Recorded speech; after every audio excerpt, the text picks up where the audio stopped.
and welcome to a new episode of Beyond the Romance Drama Podcast slash YouTube channel. I thought I'd just add it, and it seemed like pretty fun. I don't know. Maybe I'll keep it. Maybe I won't.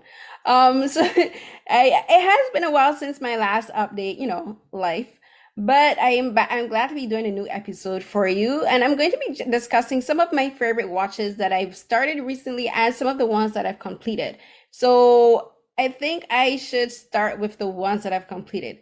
So I have finally finished Word of Honor. Oh my gosh. Took me months, not that it took me months to watch, but it's just like I started watching, got distracted by other dramas, got distracted by writing, by life, and I eventually picked it back up and I finished it. And I like the ending, but I actually knew how it ended before I even watched the finale, because I have no problem with spoilers, and I looked at spoilers and I saw some of the clips of the additional ending that was done, and I love the ending. I am so glad that we got a happy ending, because when it comes to these male love dramas, especially like the ones in the wuxia genre, and the like the Thai dramas and the Taiwanese and the Chinese dramas, like they don't like to give these characters happy endings. Forever bitter about Make Our Days Count. Forever bitter. I know they gave us a alternate ending, which is canon in my heart in Love on the Line, but still better that they even did it with the original, like episode 9 and 10, Banfaya Panda. So in my heart, I feel like I'm going off on a tangent, but in my heart, Yushingu and Hao Ting are alive and well and living their life. So back to Word of Honor. So as I said, I like the ending. Like they became immortal. Like yes, like you can't get a more happy ending than that. They were like, we're not only gonna give them a happy ending, we're gonna give them a happy ending for eternity, literally happily ever after. So Wang Kexing, played by Simon Gong, and Zhang Jahan, I love that we got our happy ending with them. Like they were through so much.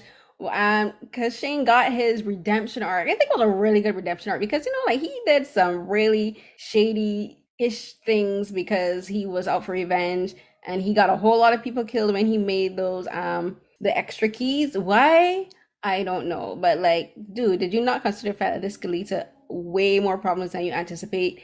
But Zhao Zhu, or Asho, as he loved to call him, I love that nickname for him. But he, like, when he learned the truth, he was angry and upset, of course, but he understood where Kexing was coming from, and then when Changling found out, that poor baby, I was like, this poor child, he has lost everyone, and then he's gonna think that he's gonna lose his uncle too, or his shifu, because he more called Kexing his shifu more than his uncle. But to me, that's their son.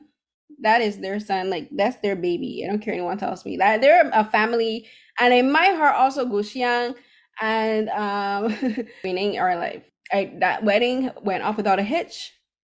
She got her amazing 2 rows of dowry. They grew up, had babies.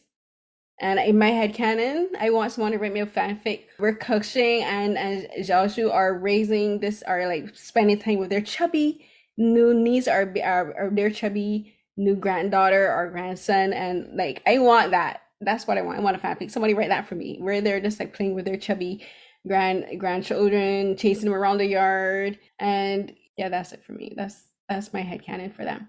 They're not fighting up on Ice Mountain. They come down occasionally to visit their family. Okay, like they can't be just like up in the clouds fighting all the time. Come on now. That can't be it. But I really like how Word of Honor ended. I hope I think there's a couple more coming out. There's Legend of the Bat. I think that's gonna be kind of like that. That's fitting in this genre as well. And that one I'm looking forward to. There's a couple others. I should have written down their names. My bad. I'll put the list in the description box below.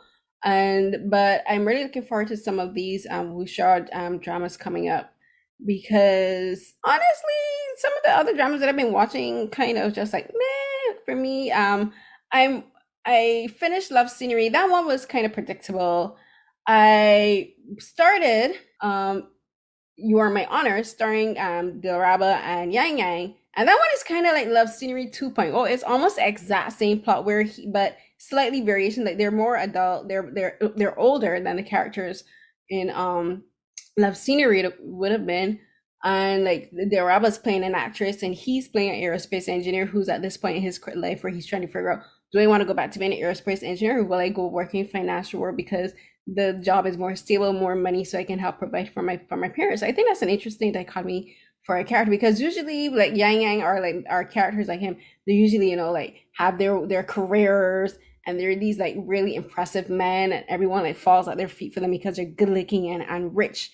And I think it's interesting that you have a character like him where he's at this point in life. He's technically unemployed and he is struggling with if he is going to be good enough for her and if he's going to and like does he have to sacrifice a relationship with her to be successful or to like to focus on work. So I think that's interesting for this one. And I really like their chemistry. They have really good chemistry. I like the first show that I have a clear memory of watching her in is Love Designers, and I really like that one. She had a really good chemistry with her male co-star.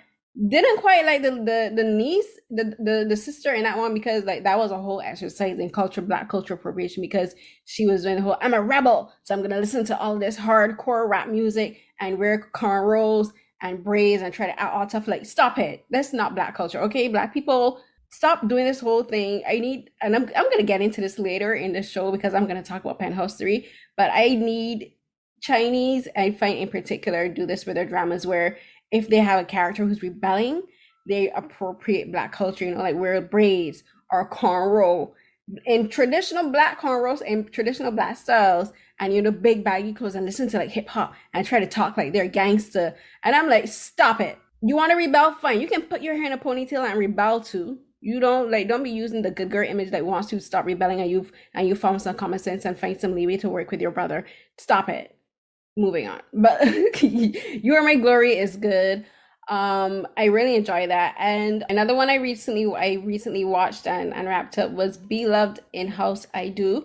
And this one is another male love drama. It's a Taiwanese one, and it stars Aaron Lee as Jin Yu Zhen and Hank Wang as Shili, the two main characters. And this one has so much potential. And I think it just felt wasted at the end. It's 12 episodes, but they only really get together in literally the last 5 minutes of the show. And I'm like, you wasted 12 whole episodes on this, especially when there was where I think a lot of things that was unnecessary. Like they brought in a host, ex of Jin Yu Zhen, and I'm like, why is this guy here? Like, no offense to the actor, like he's a fine actor, but the character was completely unnecessary. So much time was wasted on things like flashbacks or daydreams that they had, or scenes with again the ex that was unnecessary. Like the main conflict could have been when the mother came, but then that would have been wrapped up quick because then she was like, okay, you guys like each other, I approve of this, that you guys are all sweet, I love you guys, you're my sons, be together if you want. And she departed and went on her way. And we could have had a progression of their storyline where they actually got together. And if you needed a conflict, it could have been possibly the fact that like Yu Zhen is the boss and Shili is like his subordinate, but he's also director in the company the metalwork company that they were running. And it kind of reminded me of Fighting Mr. Second, where we had so much time wasted in developing these in creating unnecessary drama with these characters. And I'm like, why? Just give me them together. Can I just have a show where the couple get together like at least halfway through and the rest of them is just like them discovering who they are as a couple, like we could have finally the conflict could have been like them living together and then like, okay, how do we navigate living together and working together? That could have been the conflict. No, we got an ex that was unnecessary. Yeah, that's all I have to say about that. It was disappointed. At the end it was just like, that's it. And that's one of the worst reactions you could ever get. I think I could ever give a show where at the end I don't feel satisfied. I felt like it was a waste of time, or that the storyline was a waste of time. As you wasted the actors' time, you wasted the production crew's time, and just like you could have given us more. Like at least give us a 13th episode where they're actually together. So I'm going to move on to shows that I recently started. And one of the ones that I recently started is The Devil Judge. And I love The Devil Judge. This one is written by Moon Yoo-suk and directed by Cho Jung-kyu. And this one is kind of the synopsis is, during a time of chaos, a judge turns the court into something like a reality show and punishes evil people mercilessly. So it's kind of like a dystopian world, but not completely dystopian because like the world hasn't like completely disintegrated or like fallen apart, but it's that you have this where people are being judged in a court of law, but it's all televised, which is kind of like something that has been happening on TV for like I would say probably 30 years. Because remember we had the People's Court, and you had things like Judge Judy. But this is the first time we've seen it with a Korean show, and the concept taken from a Korean perspective. And I think it's really interesting because I think what the writer is doing is he's talking about a lot of issues impacting society now. And I think not only in Korea but around the world, especially I think again America, because a lot of Korean shows, if they're referencing anything international, a lot of it applies to Korea, American politics.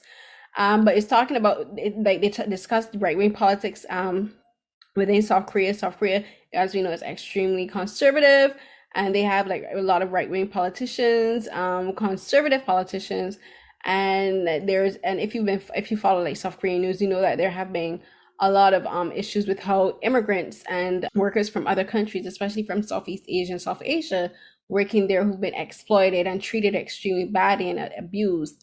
And that's something that they're dealing with within the actual society, and it's being touched on in the show. Because and then it kind of reflects kind of like I think the president in the Devil Judge is kind of supposed to be like a parody of not only right-wing leaders in South Korea, but I think also in America as well, because this guy is very much like Donald Trump.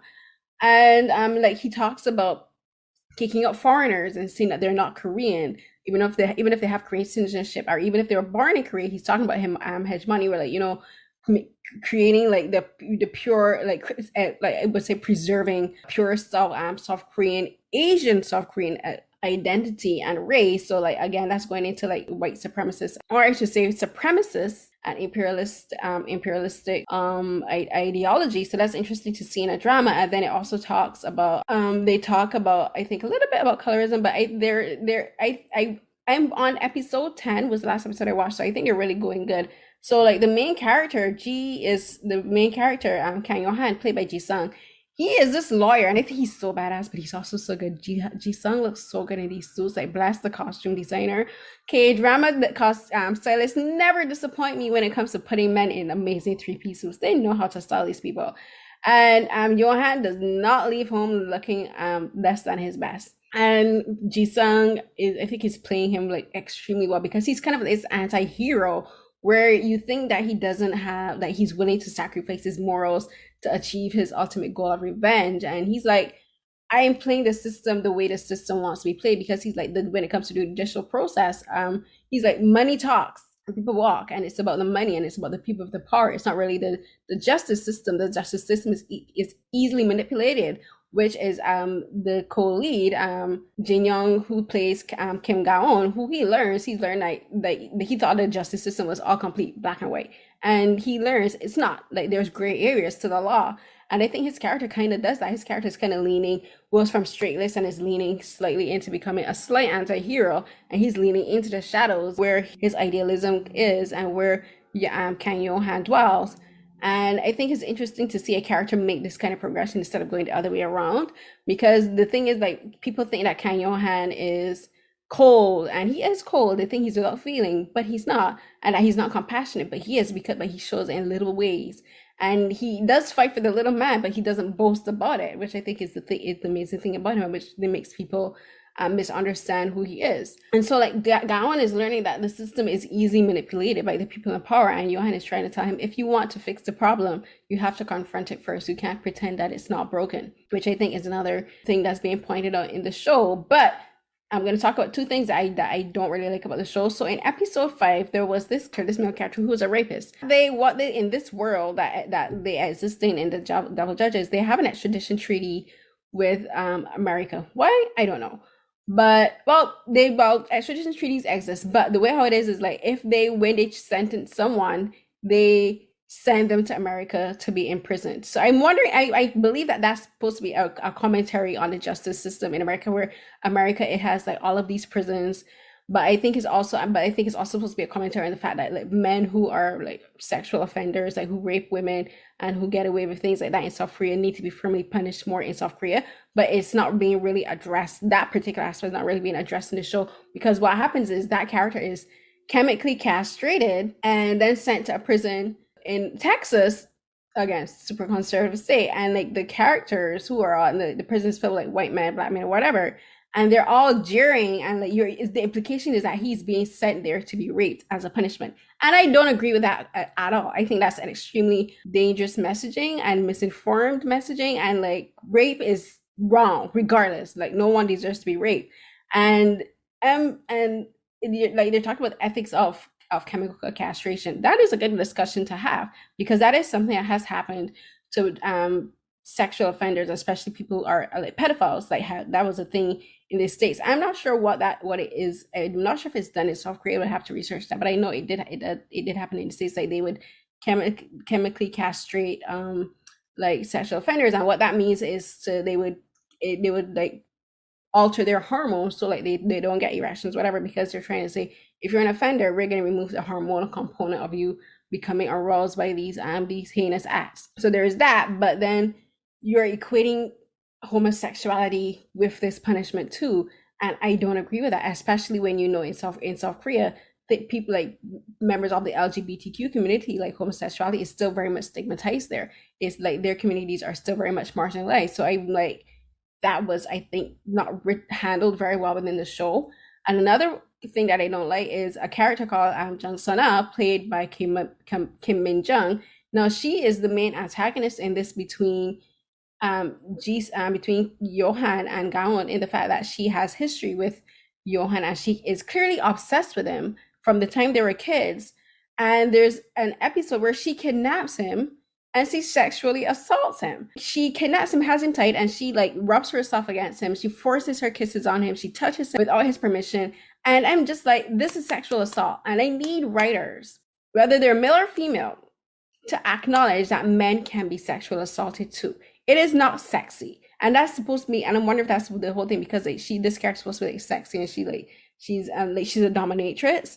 Like she does, like her job is a dominatrix, but like her thing is because she's obsessed with him, she like, I'm like, this is crossing boundaries, writers. You need to like establish that this is sexual assault. A woman touching a man without his permission is assault, is unwanted, because if the roles had been reversed, it would be a problem. And it is a problem because it is her. It doesn't matter if she's a woman or not. What she's doing is something I don't like, and it's something that keeps happening in the show, where she forces kisses on Johan. And I'm like, I need someone to tell this woman, keep her hands off this man. Like, see and don't touch. Leave your hand alone. This is sexual assault. Stop harassing this man. Stop touching this man's body. Stop rubbing yourself against him. There ain't nothing cute or sexy or femme fatale about this. Please stop. But apart from those two things, I am liking the show, and I'm looking to see how they like what other issues they discuss in the show. I need Gawon to water his plants more, like, because he ended up staying at Johan's house a lot, and I'm like, dude, if you're gonna be spending more time at your house, take your plants and take them to this man's house so you don't forget to feed your plant babies. But I'm really enjoying the characters. I'm really enjoying the show. I'm gonna talk a bit more about it going forward, because I'm not sure if we're gonna have 16 or 18 episodes, but I'm really liking it. And again, as I said, I'll talk about it some more.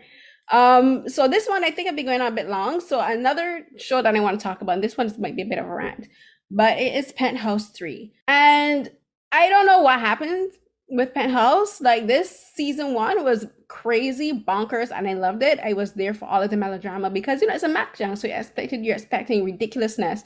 You're expecting over the top drama. You're expecting over the top action, over the top set design, fashion, everything. And I love season 1. Season 2, not as much. But I was like, I need closure on some of these storylines. Guess what? We still didn't get them, because they wanted to create season 3. Now, I have not watched season 3, and I will never watch season 3 because of the introduction of a completely new and pointless and unnecessary and ridiculous character, Alex Lee. Who's supposed to be the twin brother of Logan Lee, played by Park Eun-suk. Now, this is completely madness, and it's racist, it's anti-black, it's extremely offensive, disrespectful, rude. Every negative adjective I can think to apply to this, I will apply. Because if you've seen the pictures, you know that Alex Lee is supposed to be a character, I believe, from New York, who is Asian, not Afro-Asian. He's Asian, and he's wearing hideous locks, covered in ugly tattoos, wearing a whole mess of fashion. I'm like, supposed to be what? Is he supposed to be a Asian, like clearly influenced by black culture, clearly influenced by black people? First, cultural appropriation. Like, our locks mean something to us.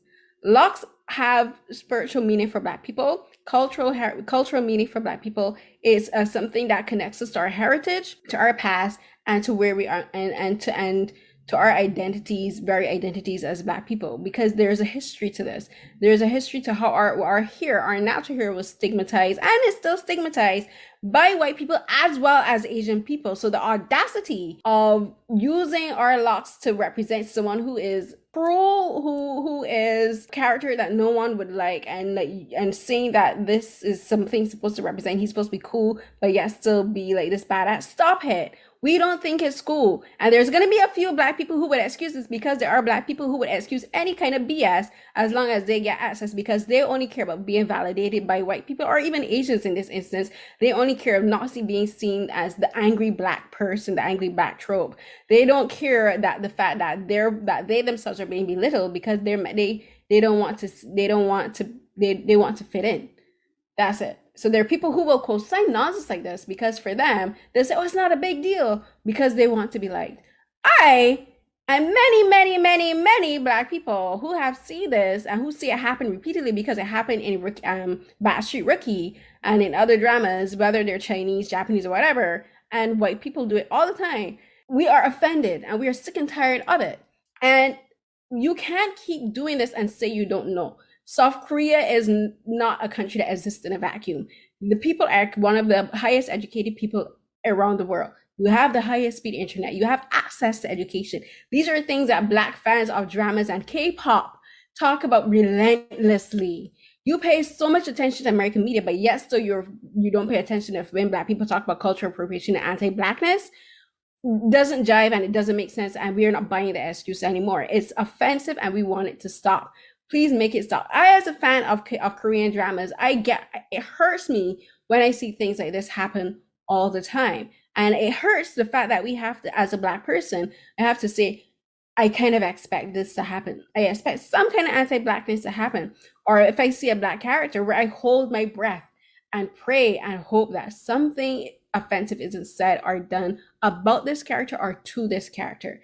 And that's a horrible feeling to have, where you're watching something, or even you're listening to the music and you're saying, please don't use the N-word, please don't use some derogatory language referencing Black women or Black men, please. It's terrible, and it's 2021. The excuse of you're not on it, of you don't know, doesn't fly anymore, because you're being constantly educated about it. There are Black people who live in South Korea. There's Afro-Asians who live in South Korea. Black people from all over the world live in South Korea. You have art, you have music produced by Black people. The excuse of not knowing doesn't fly anymore. And I refuse to watch season 3 of Penthouse, and I will never recommend it to anyone to watch again. I don't even know if I'll ever tell anyone to even watch to watch the first or even the second season, because I don't want to give any kind of promotion to this show. Anytime I'm talking about it, I'm going to talk about how disappointed I am in the writers, and the writer who is Kim Sunuk. I'm going to talk about how disappointed I am in Jo Dong-min. I'm going to talk about how disappointed I am in Park Eun-suk, the person who played this horrendously ugly character, because I'm going to say it was ugly because it was offensive. And I'm going to say that I hope this never happens again from anyone involved with this show, that it better never happen again in another drama or another film, and that they take whatever criticism was given and learn from it, because we as Black people, we are tired of being constantly belittled and degraded, because this is not appreciation. Appreciation is you saying, oh, I love your hair, and leaving it at that. Appropriation is where you're going to put it on and try to use it as a caricature. I try to use it as a character. Our hair is not something for you to put on like a wig. Our hair has meaning for us. Our speech, our dialogue, and this is another thing. They want to appropriate AAVE, which is African American vernacular, which is something speaken not only by African Americans but also Black people in the diaspora who do interact with African Americans, and it gets integrated into our different dialects and into our different accents across the diaspora. If you're going to be talking to AAVE, don't. You know why? Because if I ask any of these people, and when they're in the K-pop or in the industry, okay, who are you imitating? Because AAV has the dialects where if you're talking about American, people in Florida speak differently to people in Atlanta. People in Atlanta speak differently to people in Chicago. People in Chicago speak differently to people in New York, and so on and so forth. You want to talk about the Caribbean? Everybody in the Caribbean does not speak like Jamaica, and then the accents that you guys try to do to imitate Jamaicans is offensive because it sounds nowhere like Jamaican patois. Eh? Like the Caribbean is made up of dozens of islands, which each island has our own distinct accent, dialect, and even the way we move our bodies is different. Our mannerisms are different. We are not a monolith, which means one does not represent all. You want to talk about people in Africa? You have East Africa, West Africa, South Africa, North Africa. And then within those, we have hundreds of different countries with their own different cities, and they each speak different languages and dress differently and act differently and have different food and have different and different religions. We want the same way how I am able to differentiate between a Korean to a Chinese person to a Japanese person, the same way we are expected to differentiate between South Asian to Southeast Asian and East Asian. You can afford the same to do for Black people. We are all not American. Yes.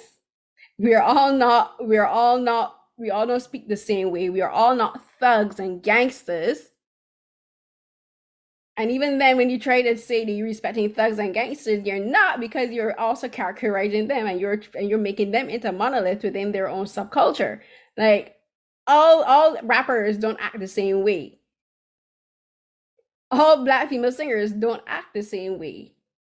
And the way you see them in music videos is not who they are in real life. That's still that's a persona. Yes? When I see actors in K-dramas, I don't expect them to behave the same as their characters in real life. Please realize the same thing about Black people.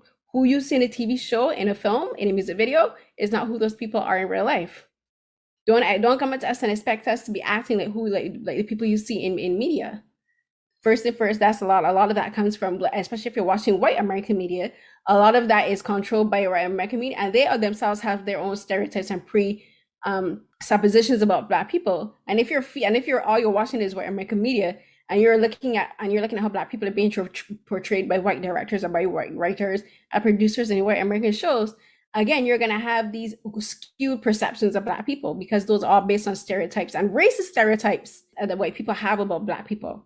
So if you want to consume us, and you can't consume us because we're not things, we're people.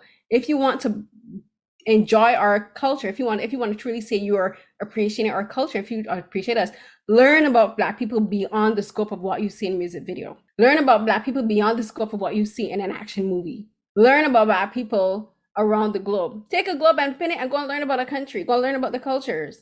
I'm from Barbados. Go and find out about Barbados beyond Rihanna.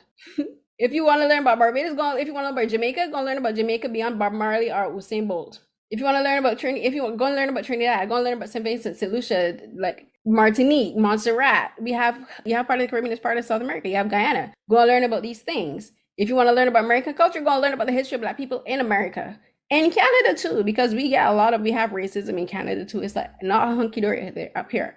Learn about Black people and other cultures, because I think there's a lot of offensive things are said and reference to people from, again, in South Asia, like India. Go and learn about the difference between Hinduism and Muslim. Go and learn about the difference between people in the Middle East. Go and learn about the difference between Israel and Palestine. If you're going to be talking about these things in dramas and films, learn about them beyond what you just see on TV. Please.